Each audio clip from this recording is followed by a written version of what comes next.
মৰমৰ ছাত্ৰ-ছাত্ৰীসকল তোমালোক সকলোকে আমাৰ এই চেনেলটোলৈ পুনৰবাৰ স্বাগতম জনাইছোঁ। বহুতো ছাত্ৰ-ছাত্ৰীয়ে ক্লাছ 8ৰ 2024-25 চনৰ অসমীয়াৰ কুৱেশ্যন পেপাৰবোৰ সুধি আছিলে আৰু কেনেকুৱা ধৰণৰ প্ৰশ্ন আহিব সুধি আছিলে। গতিকে এই কুৱেশ্যন পেপাৰখন তোমালোকে চাব পৰা।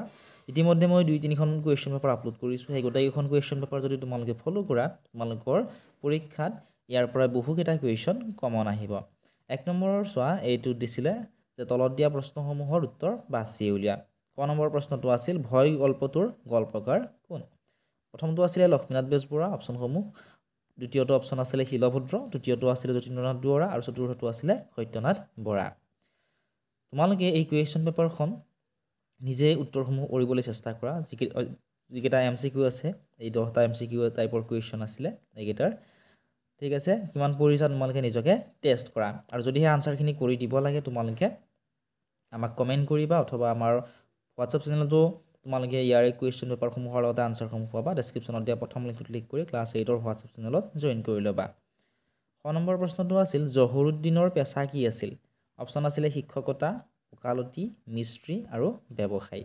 তেওঁৰ কি পেচা আছিল, অৰ্থাৎ তেওঁ কি কাম কৰিছিল? তেওঁ শিক্ষক আছিল নে তেওঁ ওকালতি কৰিছিল নে মিস্ত্ৰী আছিল নে ব্যৱসায়ী আছিল? 9 নম্বৰ প্ৰশ্নটো দিছিল শ্ৰান্ত শব্দটোৰ শৈৰস্ত্ৰ যুক্তাক্ষৰ ভাঙিলে কি হ'ব? অৰ্থাৎ এইটো যদি আমি যুক্তাক্ষৰ ভাঙোঁ, এইটো যুক্তাক্ষৰ ভাঙিলে এই অপশ্যনসমূহৰ ভিতৰত কোনটো শুদ্ধ হ'ব সুধিছে। নেক্সট প্ৰশ্নটো আছিল ঘ নম্বৰ, শিৱসাগৰ জিলাৰ ক'ত আহোম স্বৰ্গদেৱৰ সমাধি ক্ষেত্ৰ মৈদামসমূহ দেখিবলৈ পোৱা যায়? অপশ্যন আছিলে নাজিৰা, চৰাইদেউ, গৌৰীসাগৰ আৰু গড়গাঁও। নেক্সট তোমালোকে চোৱা 9 নম্বৰ প্ৰশ্নটো আছিলে হয়গ্ৰীৱ মাধৱ মন্দিৰ ক'ত অৱস্থিত? অপশ্যন আছিলে গোৱালপাৰা, তেজপুৰ, গোলাঘাট আৰু হাজো। প্ৰথম 6 নম্বৰ প্ৰশ্নটো আছিল অসমীয়া সাহিত্যত ভাঙনি কোঁৱৰ উপাধিৰে কাক বিভূষিত কৰা হৈছে? অপশ্যনবোৰ আছিলে আনন্দৰাম বৰুৱা, চন্দ্ৰকুমাৰ আগৰৱালা, আনন্দচন্দ্ৰ আগৰৱালা আৰু জ্যোতিপ্ৰসাদ আগৰৱালা।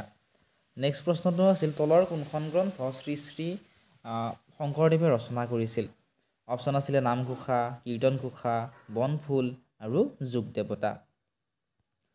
তোমালোকে যদি কোনোবাটো প্ৰশ্নৰ উত্তৰ নোৱাৰা তোমালোকে আমাক কমেণ্ট ছেকশ্যনত সেই প্ৰশ্নটো লিখি দিবা। আমি আনচাৰটো কমেণ্ট ছেকশ্যনতে দি দিম বা তোমালোকে আমাৰ হোৱাটছআপ যিটো নাম্বাৰ আছে সেই হোৱাটছআপ নাম্বাৰটোত তোমালোকে ভিডিঅ'টোৰ লিংকটো পঠিয়াই দিবা। আমি তেতিয়া কুৱেশ্যন পেপাৰখিনিৰ লগত আনচাৰখিনি তোমালোকক দি দিম।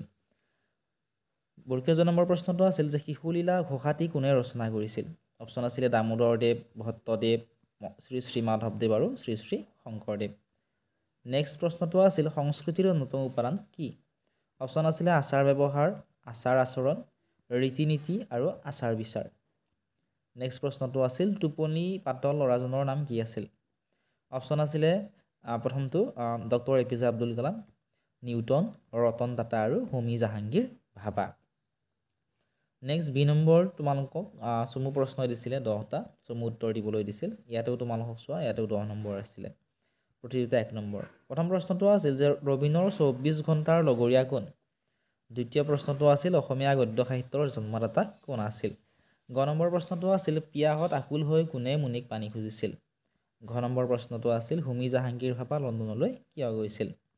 19 নম্বৰ প্ৰশ্নটো আছিল সমাজ কাৰ দ্বাৰা গঠিত হয়? প্ৰথম 6 নম্বৰ প্ৰশ্নটো আছিল সুগন্ধি কুসুম ক'ত ফুলে? নেক্সট প্ৰশ্নটো আছিলে স্বাৰ্থৰ বাটত কিহে বিন্ধে বুলি কবিয়ে কৈছে? তাৰ পিছৰ প্ৰশ্নটো আছিল 42 নম্বৰটো যে খেলি থকা সময়ত শ্ৰীকৃষ্ণই কি খাইছিল? নেক্সট প্ৰশ্নটো আছিল কৃষ্টিৰ উৰ্বৰা পথৰৰ পৰা কি বুটলা হয়? নেক্সট প্ৰশ্নটো আছিল পোৰামাটিৰ বৈস্তূপৰ বিৰল ভাস্কৰ্য ক'ত উদ্ধাৰ হৈছিল? 2 নম্বৰত দিছিলে উত্তৰ দিবলৈ দিছিল। ইয়াতে 5টা প্ৰশ্ন দিছিল, প্ৰতিটোতে 2 নম্বৰ কৰি 10 নম্বৰ আছিলে। ক নম্বৰটো আছিল যে কেনেকুৱা কথাই ৰবীন্দ্ৰৰ মনত ভয়ৰ সৃষ্টি কৰে? ক নম্বৰ প্ৰশ্নটো আছিল কোনবোৰ সম্পদক কলা সম্পদ বুলি কোৱা হয়? গ নম্বৰ প্ৰশ্নটো আছিল হোমী জাহাংগীৰ ভাবাৰ কি কি বিষয়ত ৰুচি আছিল? ঘ নম্বৰ প্ৰশ্নটো আছিলে ৰূপকোঁৱৰ জ্যোতিপ্ৰসাদ আগৰৱালাৰ মতে সংস্কৃতি কি? 15 নম্বৰ প্ৰশ্নটো আছিল কি কি কৰিব পাৰিলে সংসাৰৰ পৰা দুখ নোহোৱা হ'ব? 3 নম্বৰত দিছিলে যথাৰ্থভাৱে উত্তৰ দিয়া। ইয়াতে 5টা প্ৰশ্ন দিছিল, প্ৰতিটোতে 3 নম্বৰ কৰি 15 নম্বৰ আছিলে।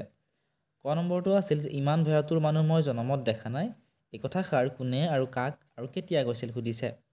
ক নম্বৰ প্ৰশ্নটো আছিল পৰীক্ষিত ৰজাৰ মৃত্যু হ'লে ৰাজ্যত কি সমস্যাৰ সৃষ্টি হ'ব পাৰে বুলি সমীক মুনিয়ে পুতেকক কৈছিল। গ নম্বৰ প্ৰশ্নটো আছিল সূৰ্য পাহাৰৰ খনন কাৰ্যত কি উদ্ধাৰ হৈছিল। ঘ নম্বৰ প্ৰশ্নটো আছিল জলবায়ু আৰু খাদ্য ৰীতিৰ ভিন্নতাই সংস্কৃতিৰ বিকাশত কেনেধৰণে সহায় কৰে। ঙ নম্বৰ প্ৰশ্নটো আছিল হোমী জাহাংগীৰ ভাবৰ সপোন কি আছিল, এই সপোন কিয় ফলৱতী নহ'ল, পাঠৰ লামত বুজাই লিখা। 4 নম্বৰত দিছিল সুখ নামৰ কবিতাটিৰ মূল ভাৱ লিখা, মূল ভাৱত তোমালোকক দিছিলে 5 নম্বৰ। 5 নম্বৰ প্ৰশ্নটো আছিল প্ৰসংগ সংগতি দৰ্শাই ব্যাখ্যা কৰা। ক নম্বৰটো আছিল সকলো সুকুমাৰ চিন্তা কাম আৰু গুণৰাশিয়েই হ'ল সংস্কৃতিৰ সোপান। খ নম্বৰটো আছিল যশোদা সুন্দৰী দেশন্ত পাছে সমস্ত জগত গৰ্ভতে আছে। 6 নম্বৰত দিছিল তলৰ শব্দবোৰৰ আধুনিক অসমীয়া ৰূপ লিখা যিকোনো তিনিটা। এটা শব্দকেইটা দিয়া আছে যিকোনো তিনিটাৰ আধুনিক অসমীয়া ৰূপ তোমালোকক লিখিব দিছে। 7 নম্বৰত দিছিলে বাক্য ৰচনা কৰিবলৈ, ইয়াতে দিছিলে তোমালোকক 3 নম্বৰ। 7 নম্বৰৰ শটোত দিছিল এটা শব্দত প্ৰকাশ কৰা, এটা শব্দত প্ৰকাশ কৰিবলৈ দিছিল শিলত কটা শিল্প কি কয়। ক নম্বৰত দিছিল প্ৰাচীন যুগৰ সম্পদসমূহৰ বিষয়ে কৰা অধ্যয়ন। গ নম্বৰত দিছিল কোনো বস্তুৰ ভগা ছিগা অংশবোৰ। নেক্সট 8 নম্বৰত দিছিলে সমাৰ্থক শব্দ লিখিবলৈ যিকোনো তিনিটাৰ, ইয়াতে দিছিলে 3 নম্বৰ। ক নম্বৰত দিছিলে বিপৰীত শব্দ লিখিবলৈ তিনিটাৰ, ইয়াতেও 3 নম্বৰ দিছিলে। 9 নম্বৰত দিছিলে কটো সন্ধি ভাঙা আৰু পাতা, ইয়াতেও দিছে 3 নম্বৰ। ক নম্বৰত দিছিলে প্ৰত্যয় ভাঙি দেখুওৱা যিকোনো তিনিটাৰ, ইয়াতেও 3 নম্বৰ দিছিলে। 10 নম্বৰত দিছিল কাৰক কাক বোলে ই কেই প্ৰকাৰ আৰু কি। 11 নম্বৰত দিছিল তলৰ বাক্যবোৰ সৰল বাক্যবোৰ যৌগিক বাক্যলৈ পৰিৱৰ্তন কৰা। 12 নম্বৰত আহিছিলে ভাৱ বহলাই লিখা, ভাৱ বহলাই লিখিবলৈ দিছিল অতিমাত্ৰা সকলোৰে বেয়া আৰু ৰাইজে নখ জোকাৰিলে নৈ বয়। 13 নম্বৰত দিছিল তোমাৰ অসুস্থতাৰ বাবে দিনৰ ছুটি বিচাৰি অধ্যক্ষ বা প্ৰধান অতিথিসকলে এখন আবেদন লিখা, ইয়াতে 4 নম্বৰ দিছে। 14 নম্বৰ দিছিল তলৰ যিকোনো এখন ৰচনা লিখা, ৰচনাত 7 নম্বৰ আছিলে। ৰচনা আহিছিলে তোমাৰ প্ৰিয় সাহিত্যিক, মানৱ সমাজলৈ বিজ্ঞানৰ অৱদান আৰু অসমৰ জাতীয় উৎসৱ। মৰমৰ ছাত্ৰ ছাত্ৰীসকল, এইখিনি আছিল আজিৰ এই ভিডিঅ'টি। যদি ভিডিঅ'টো চাই ভাল পাইছা বা উপকৃত হৈছোঁ বুলি ভাবা ভিডিঅ'টো লাইক কৰি দিয়াৰ লগতে তোমাৰ বন্ধু বান্ধৱীসকলৰ লগতো শ্বেয়াৰ কৰি দিবলৈ নাপাহৰিবা। ইয়াৰ ৰিলেটেড যদি কিবা কুৱেশ্যন আছে তোমালোকে কমেণ্ট ছেকশ্যনত আমাক সুধিব পাৰি।